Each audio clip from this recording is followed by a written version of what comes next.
राष्ट्रीय स्वयंसेवक संघ के सरसंघचालक डॉक्टर मोहन भागवत ने कहा कि भारत विश्व का सबसे प्राचीन देश है। उसकी भूमिका बड़े भाई की है। भारत विश्व में शांति और सौहार्द के लिए कार्य कर रहा है। जयपुर के हरमाड़ा स्थित रविनाथ आश्रम में आज आयोजित एक समारोह में डॉक्टर मोहन भागवत अपने सम्मान समारोह के बाद लोगों को संबोधित कर रहे थे। पाकिस्तान पर हालिया कार्रवाई की चर्चा करते हुए कहा कि भारत किसी से द्वेष नहीं रखता, लेकिन विश्व प्रेम और मंगल की भाषा भी तब भी सुनता है जब आपके पास शक्ति हो। दुनिया आपकी बात तभी सुनती है जब आपके पास शक्ति हो। यह दुनिया का स्वभाव है। इस स्वभाव को बदला नहीं जा सकता। इसलिए विश्व कल्याण के लिए हमें शक्ति संपन्न होने की आवश्यकता है और हमारी ताकत विश्व ने देखी है। जन्म लेता है, अपना प्रयोजन पूरा करने के बाद वो समाप्त होता है। का कोई प्रयोजन होता है जिसके लिए वो राष्ट्र जन्म लेता है, अपना प्रयोजन पूरा करने के बाद वो समाप्त होता है। का कोई प्रयोजन होता है जिसके लिए वो राष्ट्र जन्म लेता है। और इसी बीच जयपुर के चौमू से बड़ी खबर है, जहां पर स्कूल बस और जीप में टक्कर हो गई है। हादसे में 6 बच्चे घायल बताए जा रहे हैं। घायलों को अस्पताल में भर्ती करा दिया गया है। सूचना पर हरमाड़ा पुलिस मौके पर पहुंची है। चौमू के एक निजी स्कूल की ये बस बताई जा रही है। आपको बता दें कि जयरामपुरा के मोहनबाड़ी के पास ये हादसा हुआ है। तो बड़ी खबर जयपुर के चौमू से, जहां पर स्कूल बस और जीप में टक्कर की जानकारी मिल रही है। हादसे में 6 बच्चे घायल हो गए हैं। घायलों को तुरंत अस्पताल में भर्ती करा दिया गया है। सूचना पर हरमाड़ा पुलिस मौके पर पहुंची है। तो चौमू की ही एक निजी स्कूल की ये बस बताई जा रही है। चौमू के तस्वीर जो है वो हम आपको दिखा भी रहे हैं। जयपुर के चौमू से ये जानकारी, जहां पर स्कूल बस और जीप की आप देखिए कैसे टक्कर हुई है और ये बस की क्या हालत है वो हम आपको स्क्रीन पर दिखा रहे हैं। और इसी बस में जो है स्कूली बच्चे सवार थे। हादसे में 6 बच्चे घायल बताए जा रहे हैं। घायलों को तुरंत जो है अस्पताल में भर्ती करा दिया गया है, जहां पर उनका इलाज चल रहा है। सूचना पर हरमाड़ा पुलिस मौके पर पहुंची है।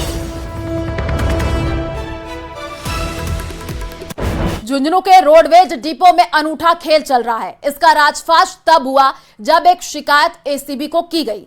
फिर एसीबी के निर्देश पर रोडवेज मुख्यालय ने जांच के लिए 3 सदस्यीय कमेटी बनाई थी। इसमें कार्यकारी प्रबंधक शिकायत और कार्यकारी प्रबंधक विजिलेंस शामिल थे, जिन्होंने अपनी रिपोर्ट सौंपी है। और इसमें करीब 14 कर्मचारी ऐसे हैं जो सालों से ड्यूटी पर नहीं देखे गए, लेकिन तनख्वाह हर माह उनके खाते में जा रही है। इसके लिए मुख्य प्रबंधक गणेश कुमार शर्मा, यातायात निरीक्षक महेश कुमार को जांच कमेटी ने दोषी माना है। रोडवेज के 1 दर्जन चालक परिचालक ड्यूटी पर नहीं आते हैं और 15,000 रुपए महीना की रिश्वत लेकर तनख्वाह ले रहे हैं। मामले में मुख्य प्रबंधक गणेश शर्मा के चालक नरेंद्र झाझड़िया पर गंभीर आरोप है। चालक नरेंद्र झाझड़िया को जांच में भी मुख्य दोषी माना है और झाझड़िया पर सरकारी गाड़ी निजी उपयोग में लेने का आरोप है।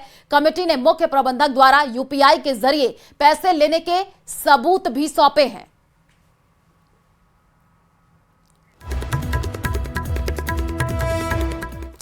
डी के सीकरी इलाके में बीते कल असम एसटीएफ के शिकंजे में आए साइबर ठगी के आरोपी से पूछताछ में बड़ा खुलासा हुआ है। बेला गांव से पकड़े गए आरोपी सद्दीक के पास मिली सिम पाकिस्तान में एक्टिव रही है और इसी सिम से 15 करोड़ रुपए का ट्रांजैक्शन किया गया है। बताया यह जा रहा है कि पूरा पैसा देश में अलग अलग जगह की गई साइबर ठगी का है और सिक्योरिटी एजेंसियों को आशंका है कि इस पैसे का इस्तेमाल देश विरोधी एक्टिविटी में किया जा सकता है। ये सिम असम के एक फर्जी पत्ते के दस्तावेज देकर कश्मीर से खरीदी गई थी। फिलहाल आरोपी को असम ले जाकर के मामले की गहराई से जांच होगी। तो डीक से ये जानकारी आपको दे रहा है। फर्जी सिम से ठगी का पूरा मामला है। पाकिस्तान से जो है तार जुड़े हुए हैं, ऐसी जानकारी मिल रही है। कुछ दिन पाकिस्तान में जो सिम वो भी एक्टिव रही। आरोपी सद्दीक से अब पूछताछ होगी। कई बड़े खुलासे हो सकते हैं। ठगी की रकम पाकिस्तान भेजी जा रही थी, ऐसी जानकारी मिल रही है। पाकिस्तान से कनेक्शन जुड़ा हुआ सामने आ रहा है और स्क्रीन पर यह तस्वीर आपको दिखा रही है। ये आरोपी सद्दीक है जिससे पूछताछ और कुछ दिन पाकिस्तान में जो सिम वो भी एक्टिव रही, ऐसी जानकारी मिल रही है। देश विरोधी एक्टिविटी में पैसे के इस्तेमाल की आशंका है।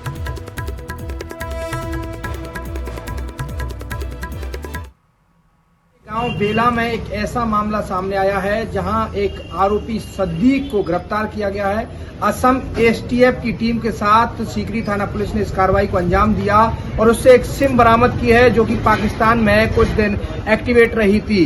जकरिया अहमद को असम एसटीएफ ने 25 मार्च को गिरफ्तार किया था। उसके बाद उसका जब रजिस्टर खंगाला गया तो हजारों फर्जी सिम पाई गई, जिनमें एक सिम जो पाकिस्तान में भी एक्टिवेट थी, उसको सीकरी का गांव बेला है, वहां अब फिलहाल में एक्टिवेट थी, तो उसको गिरफ्तार किया गया है। फिलहाल आरोपी को बेला गांव से पकड़ करके जो एसटीएफ की टीम है वो अपने साथ असम ले गई है और वहां उससे पूछताछ की जाएगी। इस पूरे मामले में असम की जो एसटीएफ टीम ने उसने पहले जकरिया अहमद के नाम को गिरफ्तार, जो आरोपी था उसको गिरफ्तार किया था। उसकी पूछताछ और जो वहां रजिस्टर मिला था उसके मामले में ही ये पूरा खुलासा हुआ कि ये जो सिम है वो पाकिस्तान में एक्टिवेट रही थी और उसके बाद सीकरी के गांव बेला में उसकी लोकेशन मिली, जिसके आधार पर इस पूरी कार्रवाई को अंजाम दिया गया। अब इस पूरे मामले में जो नेशनल सिक्योरिटी एजेंसी है वो भी अलर्ट है और इस पूरे मामले में पाकिस्तान कनेक्शन की जांच की जा रही है।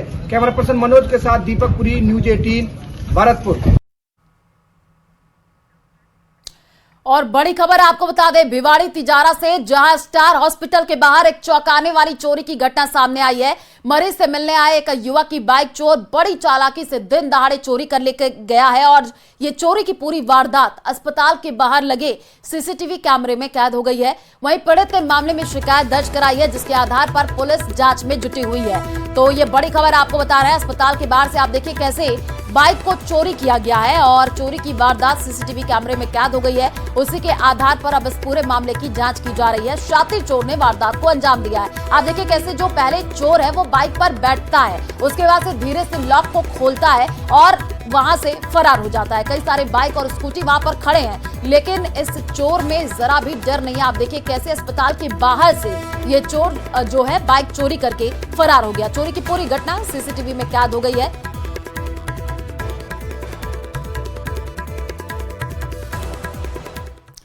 दौसा से बड़ी खबर, तहसीलदार के सरकारी पहचान पत्र का दुरुपयोग किया गया है। सिकंदरा और राजधोक टोल पर तहसीलदार बता करके गाड़ी निकलती थी, तहसीलदार की आईडी का दुरुपयोग किया जा रहा था, ऐसी जानकारी मिली है। तो बड़ी खबर आपको बता रहे हैं, RJ45CL9954 कार चालक द्वारा दुरुपयोग किया जा रहा था। हेमेंद्र कुमार मीणा ने मानपुर थाने में रिपोर्ट दे दी है।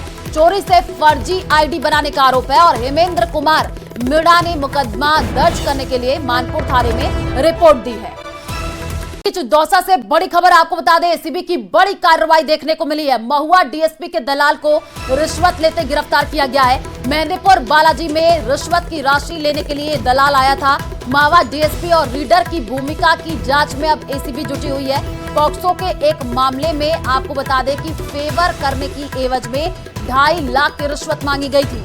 सत्यापन के दौरान 1.5 लाख रुपए की रिश्वत दलाल ले चुका था। 50,000 की रिश्वत लेते हुए दलाल को ट्रैप किया गया है। दौसा से ये बड़ी खबर आपको बता रहे हैं, एसीबी की बड़ी कार्रवाई देखने को मिली है। महुआ डीएसपी के दलाल को रिश्वत लेते गिरफ्तार कर लिया गया है। मेहंदीपुर बालाजी में रिश्वत की राशि लेने के लिए यह दलाल आया था। ज्यादा जानकारी के लिए संवाददाता आशीष हमारे साथ जुड़ चुके हैं। आशीष, क्या कुछ जानकारी इस पूरे मामले को लेकर के, क्योंकि जानकारी ये मिल रही है कि पॉक्सो के एक मामले में फेवर करने के लिए ये राशि मांगी गई थी।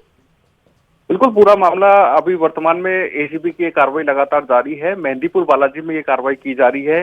जो दौसा के महुआ के डीएसपी हैं रमेश तिवारी, उनके एक दलाल को गिरफ्तार किया है। दलाल का नाम विष्णु है और ये विष्णु ने 50,000 रुपए की जो रिश्वत की राशि लेते हुए ट्रैप किया गया है।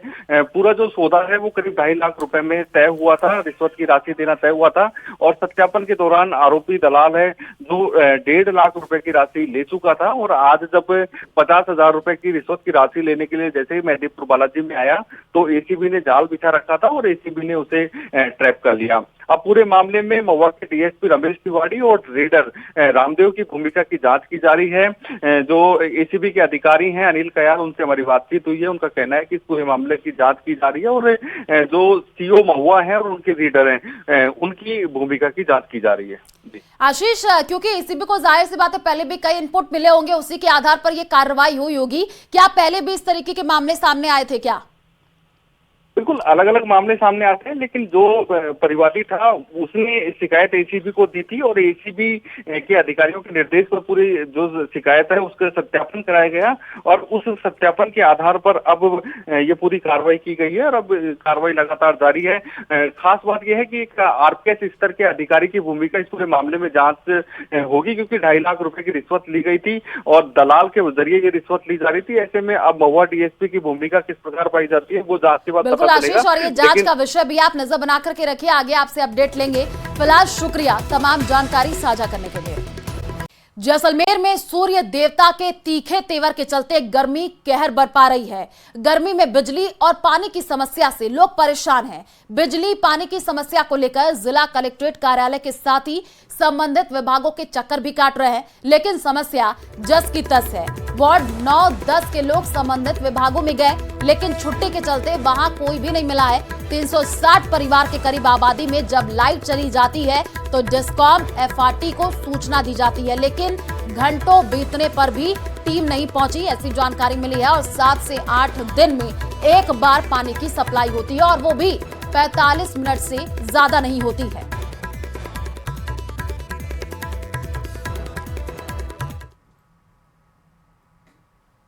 हमारे जैसलमेर में गफूर बटे के अंदर और आज 9 और 10 नंबर में ना तो लाइट है ना पानी है, हमारी कोई सुनाई नहीं हो रही है। हम कभी भी कहीं जाते हैं तो बोले उधर जाओ, उसके पास आओ, उसके पास आओ, हम किसके पास आए? 1 महीने से हमारे यहाँ ना तो पानी है ना लाइट है, न नल खोलते। 9 और 10 नंबर वार्ड है, उसकी लाइन एक साथ में है तो पानी नहीं आता है। 15 मिनट एक सेल तक नहीं भरा जाता है। हम इस गर्मी में कैसे रहे?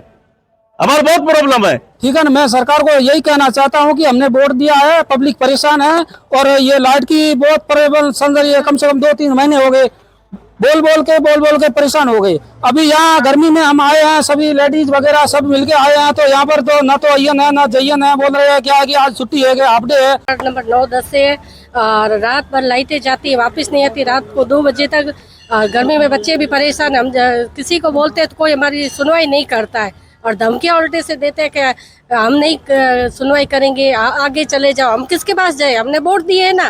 पानी की बहुत परेशानी, बिजली की बहुत परेशानी है। हम पानी की बिजली की बहुत परेशान करते हैं। अभी कोई लेट नहीं आवे, रात को जाओ तो अभी सब रात नहीं आती, लेट नहीं पानी आता है। 10-15 मिनट पानी आता है, पीने का पानी पूरा नहीं बचता है। और चलिए फिलहाल इस बुलेटिन में इतना ही। बाकी खबरों के लिए आप देखते रहिए News 18 राजस्थान। नमस्कार।